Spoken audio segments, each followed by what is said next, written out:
Lab 257 Part 04 by Michael C. Carroll. The disturbing story of the government's secret outbreaks. 2. 1999, East End meets West Nile.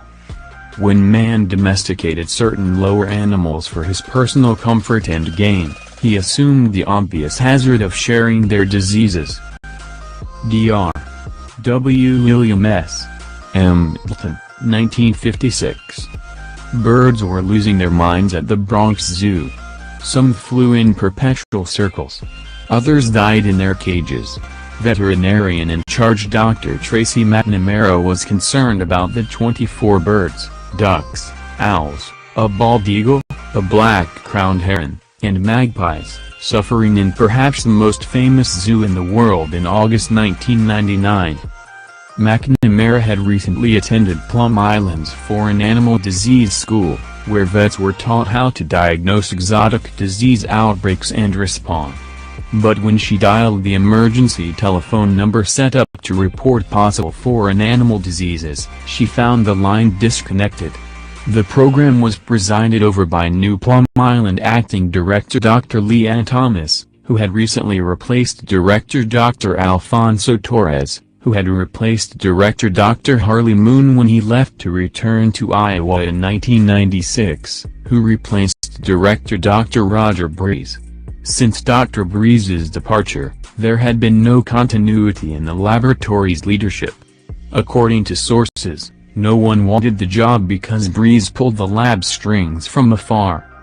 In the last few days of that August, Dr. Deborah Annis, a specialist in infectious disease at a small Queens hospital, noticed an unusual pattern. 2 and then 4 hospital patients, all elderly, contracted fevers with headaches, muscle weakness, and mental ailments that progressed into comas. A 5th patient came in a few days later with the same symptoms, and neighboring hospitals admitted 3 more strikingly similar cases.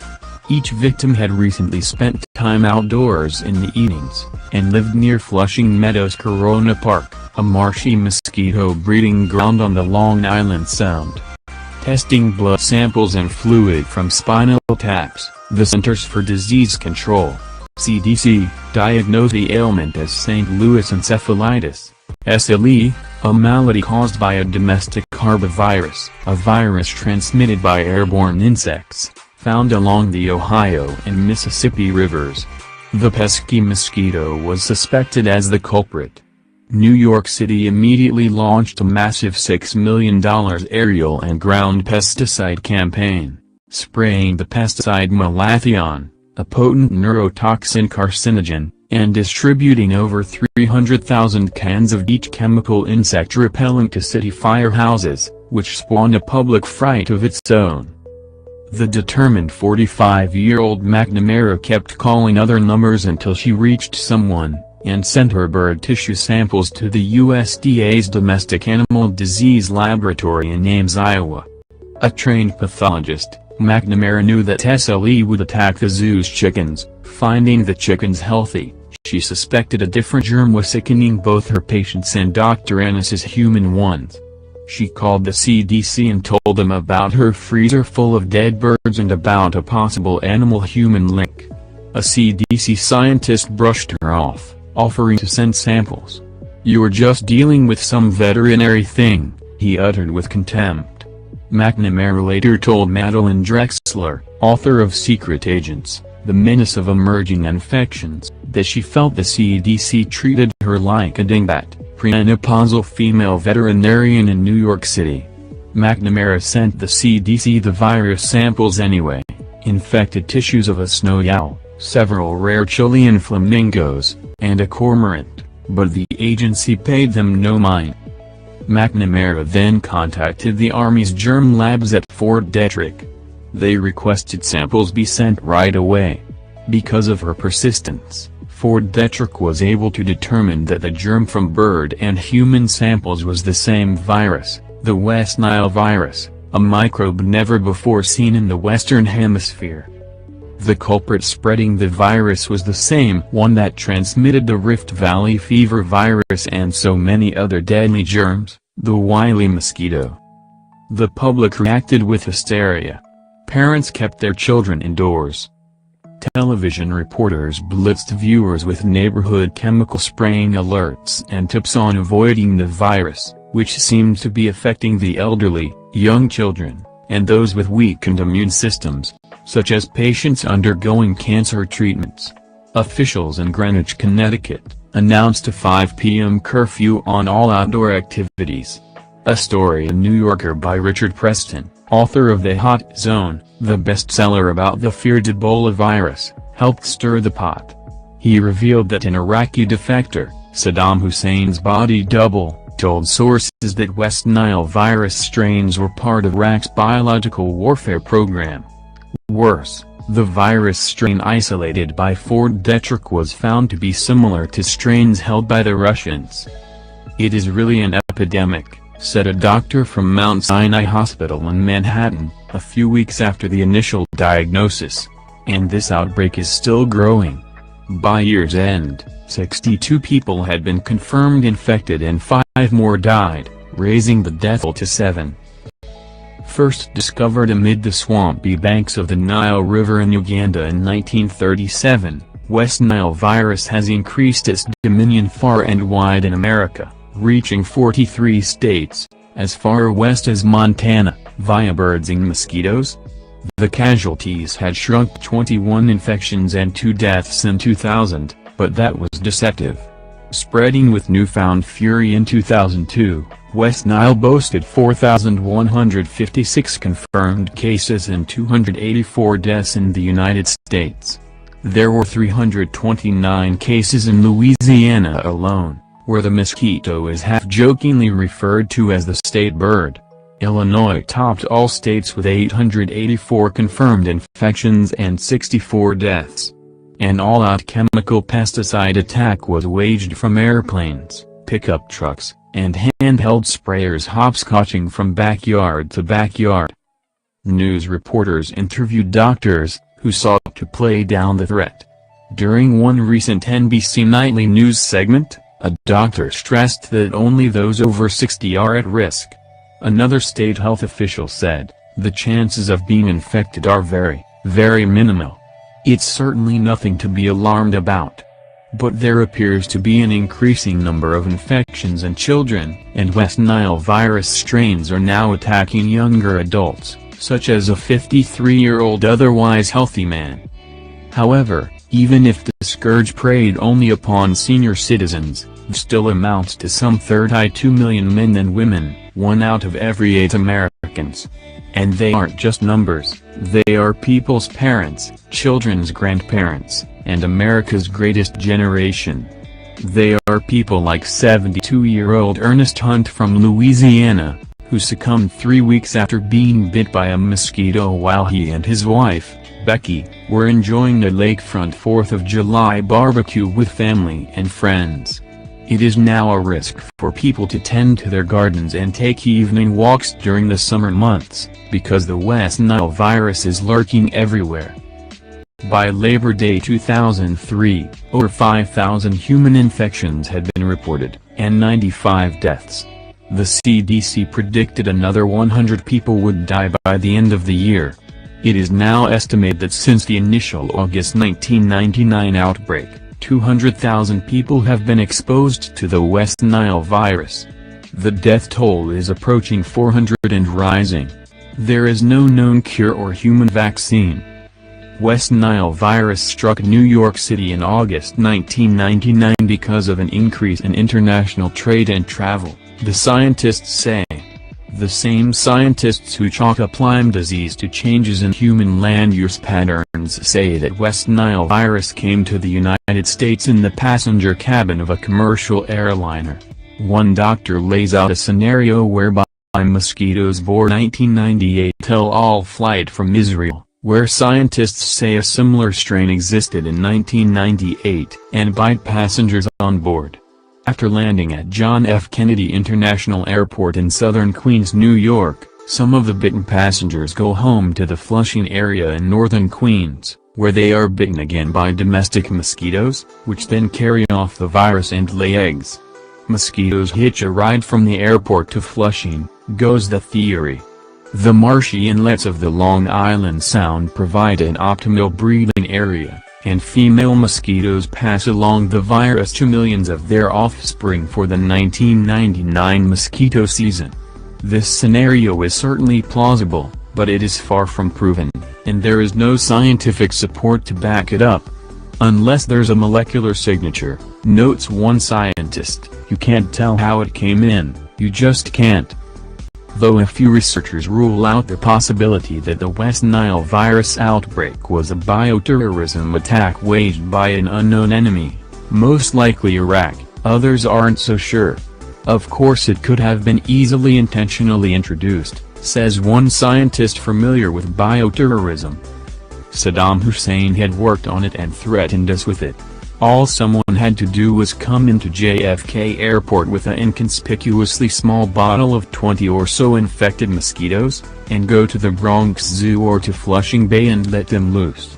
The scientist rejects the conventional airplane theory because he says not one of the infected persons in 1999 was an airline passenger arriving from a foreign country. Other than hypotheticals like these, the scientific community is at a loss to identify the origin of the 1999 West Nile virus outbreak.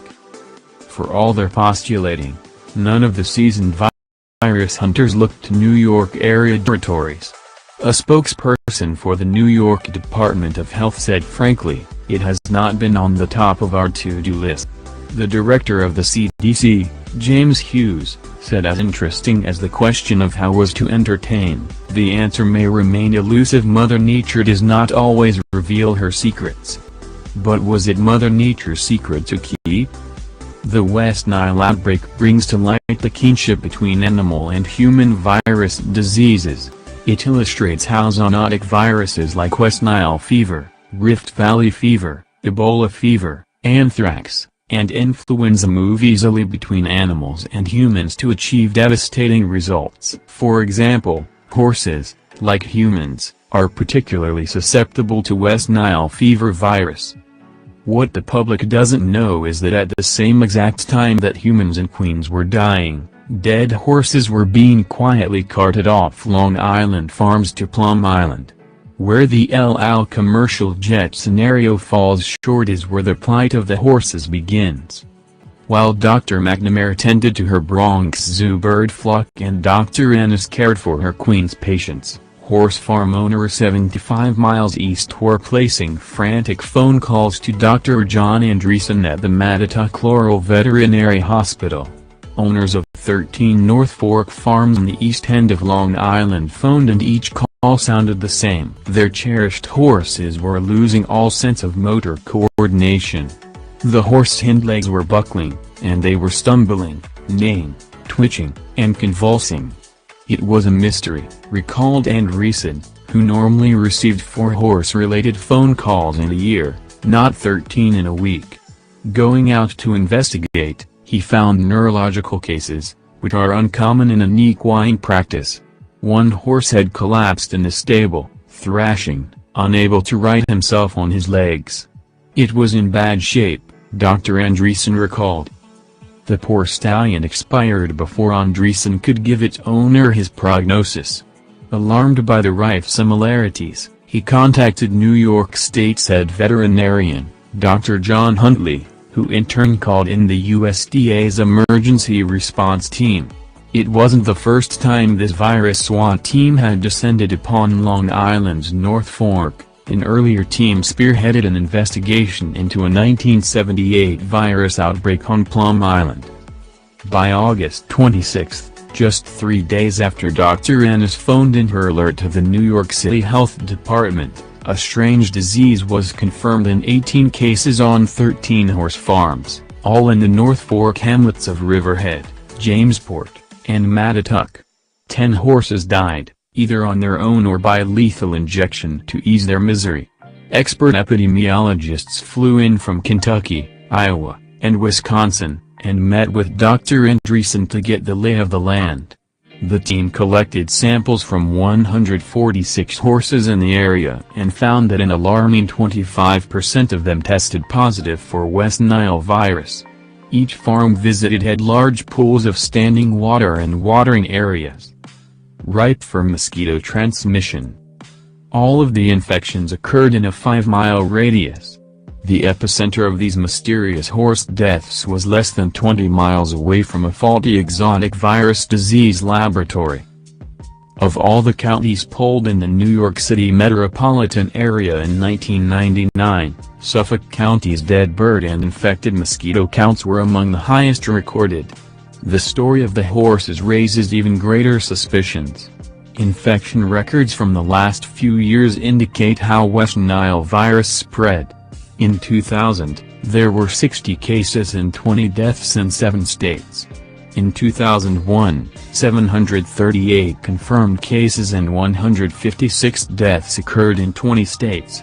In the outbreak year, 1999, records charted all equines in New York, Connecticut, and Maryland. The range of the West Nile virus outbreak by the end of its first year, into account, horses, ponies, mules, burros, and donkeys. Strikingly, none of the 271,000 equines tested positive for the West Nile virus, with one exception, Long Island's North Fork. The simultaneous equine outbreak of this zoonotic virus, with the human outbreak occurring over 75 miles away, reveals that the ground zero of the West Nile virus outbreak was the North Fork Peninsula opposite Plum Island, not JFK International Airport in New York City. Many of the stable owners bred and sold horses to make a living, so they were glad to keep the exotic virus infections in their stables a secret. As the emergency team finished its work that August, the USDA quietly gathered the horse carcasses from the stables. From the 18 horses, they gathered pints of blood, spinal tap fluid, even whole brain hemispheres, and carefully whisked them to the Plum Island ferry. On Plum Island, a pathologist performed a necropsy, animal autopsy, on the carcasses, and the brain tissues were sliced up and examined under the microscope. Clinical signs were recorded, samples apportioned, sealed, labeled, and refrigerated, and the horse remains went down the chute to the incinerator charging room. If Plum Island was uninterested in West Nile virus in the past, it seems to have acquired a taste for the germ. In October 1999, on the heels of the outbreak, Lab 101 held 4 healthy Equuscobolus, the common domestic horse. They were given intravenous injections of the West Nile virus strain obtained from Dr. McNamara's Bronx Zoo collection of frozen infected birds. Each day, as the horses progressively sickened, animal handlers examined them. The scientists noted that the virus was not detectable in the blood until 30 days post-infection, but occurred within 45 days. All 4 succumbed. Autopsies were performed, and 4 new horse-adapted virus strains were extracted for the Plum Island virus library. If West Nile virus is not detectable in horses for 30 days, that means the North Fork horses became infected with the virus bug in July of 1999, and perhaps earlier. This all begs the question, did Plum Island have West Nile fever virus at the time of the outbreak? Dr. Robert Shopes, Yale Arbovirus Research Unit, YARU, across Long Island Sound held 27 different strains of West Nile virus in its New Haven, Connecticut, freezers until 1995, when he moved to the University of Texas and took his strains with him. Yaru and Plum Island often trafficked in viruses, most notably the dangerous Rift Valley fever virus in 1977. Had Dr. Shope shared West Nile virus reference samples with his friend Plum Island director Dr. Roger Breeze, the island laboratory being the only official location where foreign animal germs like West Nile virus are supposed to be studied? When I ask him, former Plum Island director Jerry Callis says he didn't think it was in the virus repository in August 1999. I never thought it was important enough. It's more of a mild virus, not among the serious animal virus diseases, he says, even though it appears fatal to birds. But Callis had left Plum Island in 1987 when Drive Breeze came in. USDA official Wilda Martinez confirmed Dr. Callas's beliefs when she assured the public that West Nile wasn't studied there prior to the outbreak, but she declined to say whether the virus was in their freezers. Former Plum Island scientist Jim House, a Cornell classmate of Dr. Andreessen, thinks West Nile samples existed prior to 1999. There were samples there, and it wasn't answered clearly to the public. They didn't honestly tell how many samples they had, and that's when people started to get upset. It is certainly difficult to believe that the facility boasting the world's largest collection of animal viruses would not have the West Nile fever virus, especially given the fact that right across Long Island Sound, Yaru had no less than 27 strains of the germ. 2. The North Fork horse epidemic is a footprint, and the cluster of horse stables, a most inviting first rest stop for mosquitoes and birds carrying the virus and working their way west from Plum Island, down the narrow strip of the North Fork. The USDA dispatched an emergency team to Long Island to examine how many horses were infected and on which horse farms.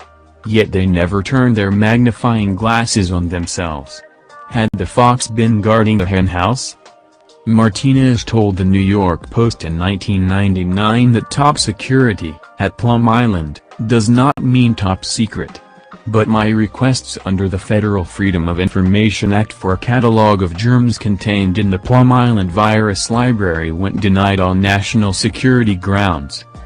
Lab 257N Part 04 by Michael C. Carroll.